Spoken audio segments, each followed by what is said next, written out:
dhowaan ayaa ahayd markii xildhibaan Siciid Xaaji Cilmi Siraadle oo ka mid ah xildhibaanada golaha baarlamaanka Soomaaliland oo khudbad ka jeedinayay golaha wakiiladaasi uu kaga hadlay heshiisyadii dib u furista arrimaha dastuurka iyo sidoo kale dhamaystirka heshiisyadii Soomaaliland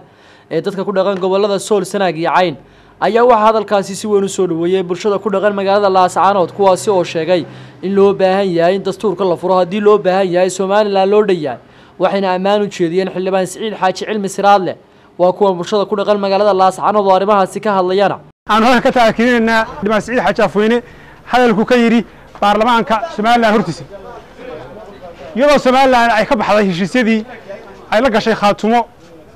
gobolada Sool iyo Sanaag iyo Cayn shirkii Orbeegos shirkii Caynaba shirkii Sarmaayo intaba Soomaaliland ka baxay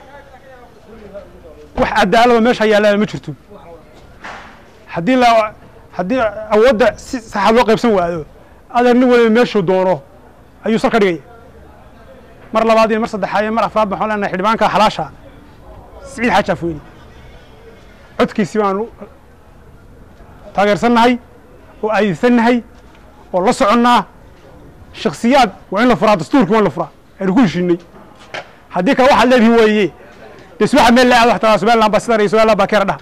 saamigii Soomaaliland Laascaanood ama Sool, Sanaag iyo Cayn wadartan waxba kuma laha in waxaan doonaynaa saamiga tii la furo la wada yeesho saamigayga anagoo dhalinyaro ahaan ku yeelno tan annaga iska leh annagana wax ku annagana wax nagu tahay marka Soomaaliland ama xukuumad kasta hata min kasta mas'uulaha hada waxa la doonayaa in la furo saamigii gobolka Sool, Sanaag iyo Cayn xildhibaan golaha baarlamaanka Soomaaliland baa hadlay wuxuu taageersanaa shirkii Khaatumo iyo Soomaaliland u dhixiyay oo la burburiyay dad dana gaar ah oo burburiyeen marka Soomaaliland waxa uu malanayaa horta lama wada laho dhinac bay ka socotaa Soomaaliland la wada leeyahay hadii la rabo oo dadka dhaxaysa shirkii dib loo furo lagu wada hadlo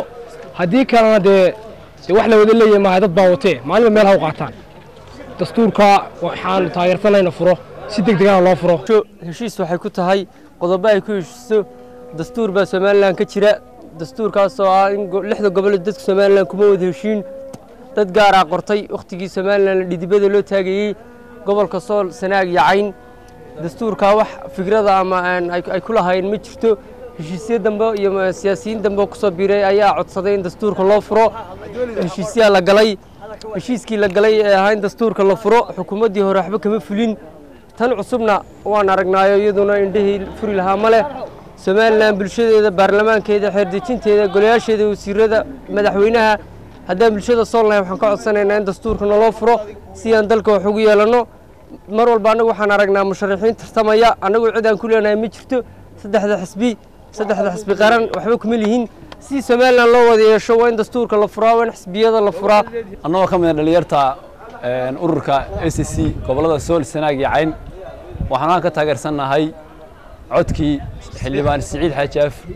Afweyne annagu Soomaaliland waxaan leenahay inta waxa tiraan Soomaaliland la wada leeyahay weeyaan Soomaaliland lama wada laha oo dhinac gaar ah u socota Soomaaliland gobolada qoymo soo dhaafto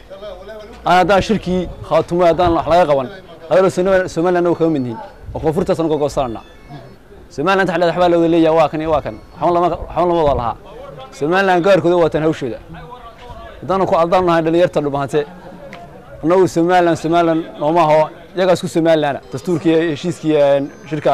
Caynaba dastuur Soomaaliland oo la wada leeyahay oo madoo la dhaxayso in la wada furto weey hadii kale waxay noqonaysaa wax riir leeyahay dadkuna waxa qasab ku ah hadaan lahayd beesha Sool iyo Sanaag iyo Cayn degan in dastuur la wada leeyahay dadka oo dhan u dhaxeeya la wada furto oo hawlowna mujtamaca kaga qayb galaan wixii ma garanaysaa